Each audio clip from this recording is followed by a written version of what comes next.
It's finally time for my first review of 2025. But why the fuck did it have to be this one?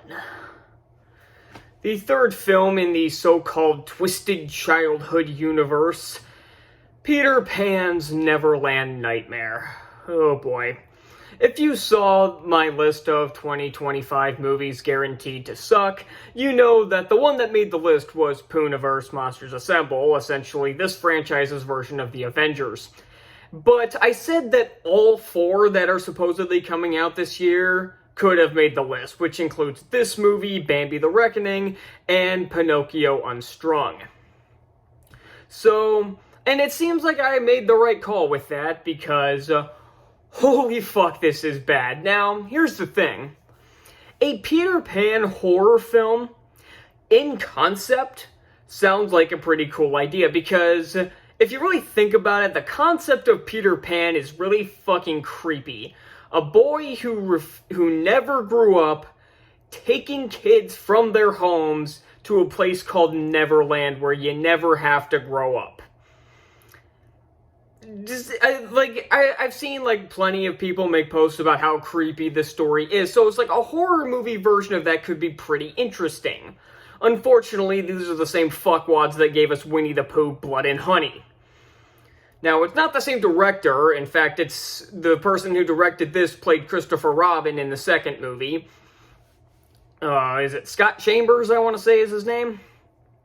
And I don't think he wrote this, but I know he directed it, and yeah, this is just as bad. In fact, I would honestly say this is worse than Blood and Honey 2.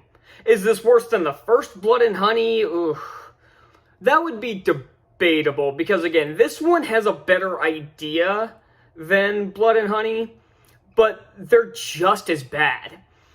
So, I will give this movie one positive, and only one. Is that the acting for this movie isn't that bad. Especially Wendy and Michael, the actors who play them are actually pretty decent. Especially the kid who plays Michael. I was very impressed with his performance. Because I've seen how bad the acting can be in these movies. So the fact that this kid, who's probably no older than 13, like he's probably around the age of 10 or 12, his performance was actually pretty impressive. And the rest of the actors are not that bad either. In fact, I don't really think there's a bad performance to be found in this film, which is incredibly impressive considering the script and direction they're given are absolutely atrocious. This script is terrible. And here's the thing, and here's another problem. It's not just the directing and the dialogue these actors are given that's the problem. After I saw the movie, I literally had to go to the Wikipedia page and read down the plot synopsis just to understand what the fuck happened in parts of this movie. It was literally that confusing, and it doesn't help that I lost interest after about 20 minutes, because much like Blood and Honey, this doesn't use the lore. And here's the funny thing, is that this so-called Neverland thing is implied in the movie to be entirely fake. Like, it's him using pixie dust, which is just heroin in this movie, and no, that's not a joke. Or it's him sending kids to Neverland by killing them. Essentially, I guess Neverland being heaven, I guess, would be the implication here. And that would be an interesting idea, having the audience question whether or not Neverland's actually real. But the dumbass director had to ruin that by, just a week ago or something, when he announced the sequel, in development, that he said the sequel would reveal that Neverland is a real place. So not only does that not match up with this movie at all, the only mildly interesting idea you had for this movie just got thrown out the window. And it's even worse by the fact that I saw that quote a week or two before seeing the film, so I already knew that Neverland's a real place, he just doesn't know it, or something, I don't know. This movie makes no goddamn sense. And then there are some other major problems with this movie, but like, you know what the main problems are. I already said the directing, the writing, the cinematography is absolute garbage too. Oh my god. This is one of the worst shot movies I've seen in a long time. There are so many shots that, like, especially, they visit a character named Steven, I think, who had his kid, who we'll get back to, abducted by Peter 15 years earlier. And they go up to the door, but the camera is about 50 feet away, back where their car is, and we're seeing this first interaction from a distance. Why? What was the point of that? So getting back to that kid who was abducted is Tinkerbell. And it's a transgender Tinkerbell because he was a boy when abducted by Peter and is a female as an adult. I put that in quotes, but you didn't see it because it was down below the camera. So yeah, this movie also has woke factors into it that deducted even more points. Apparently Tiger Lily was in this. Your guess is as good as mine. Apparently Joey's sister, whose name is Mia in this, is apparently supposed to be Tiger Lily, according to some other sites, I guess. Like, that makes absolutely no sense, but welcome to the Twisted Childhood universe, where nothing makes sense, yet these movies continue to somehow make at least a paltry profit at the box office. So, oh, and by the way, there was a slew of new movies announced for essentially their Phase 2. And ones that weren't already announced, like they had a Snow White one announced, they had a Sleeping Beauty one announced, I think they had a Cinderella one announced or something, but now they've got a bunch of others. They've got a Mary Poppins one in the works.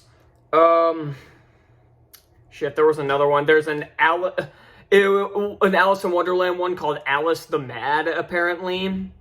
And from what I read the description of that, she's being, like, hunted by the Mad Hatter, and she was, like, an escort for a, like, not a gang, but it was, like, some kind of group known as the White Rabbit. Fucking kill me. Ugh. I'm trying to think if there's anything else to talk about. Oh, yeah, the climax of this movie did not want to end. This is a movie that just refused to end. And I don't mean like Return of the King, where there was like 5 or 10 different endings, where it would fake you out thinking it's going to end, but then kept going, and then did the same thing 10 other times. But this climax went on for about 20 minutes, and there's nothing interesting. This so-called Neverland is just some rundown house that kind of looks like the Shrieking Shack from Harry Potter and the Prisoner of Azkaban. And this is like a 20-minute long climax, and there's nothing interesting. Again, they're in a shitty location, the cinematography is awful, I can't see a damn thing, the lighting is also garbage in this movie, might I add. Like, they want it to be dark, so apparently to some idiot filmmakers, that also means making the lighting as dark as possible to the point where you can't see shit. And it's not like any of the fight choreography is any good, it's just people hitting each other back and forth with some stuff, and watching this grown-ass adult Peter Pan get his ass kicked by a 12-year-old kid. That's not embarrassing at all. Again, they want this big Pooniverse movie to be like the monsters hunting down basically the survivors of all these movies. And I remember when that was announced, when I did that video, I was like, how the hell are these normal people supposed to fight back against, like, the giant bear, a giant deer, and I guess Peter Pan, who's supposed to have, like, magical powers and everything? I guess it's not that hard, because in Blood and Honey 2, pretty much all of the creatures were killed quite easily. Like, Pooh immediately got killed with a shotgun. Pooh got his head cut off, I think, or it was, like, split with an axe or something. And Tigger was killed by a pistol. Great. And Peter Pan gets his ass kicked by a 12-year-old kid. Oh, by the way, James Hook is in this movie. Barely. During the opening, he kidnaps a kid named James, which, obviously, I didn't put together was James Hook until he showed up in the little dungeon area, I guess, that he has in his basement. And I'll be honest, this definitely wasn't intentionally funny, but I laughed when he showed up because there was some shitty jump scare that scared Wendy, and when I saw the hook on his hand, I kind of just laughed because I had nothing else with this movie because I was just dead inside for the majority of this film. So I guess I just needed something funny. And at the end of the fight, he finally ends the fight, again, after like 20 minutes, by stabbing him with his hook and pulling him basically towards the basement, I guess to attempt to kill him, but the end of the movie obviously reveals that he's still alive, especially since he's supposed to be in Pooniverse, so that wasn't really up for debate to begin with. So, does that mean Hook is dead?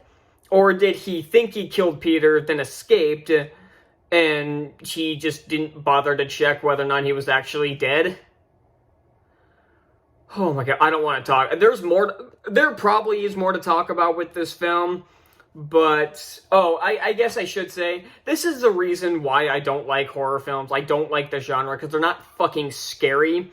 This movie is not scary. Like, slasher films just inherently aren't scary, because they don't try for legitimate scares or anything. I've never seen a horror film that's actually scared me, because they're just not scary. I've seen horror films that I've found pretty creepy, but I've never found one scary, which is why I don't like this fucking genre. It's especially nowadays, it all relies on shitty jump scares, and by the way, there's plenty of those in this movie, but they're all the same, so again, they're not scary.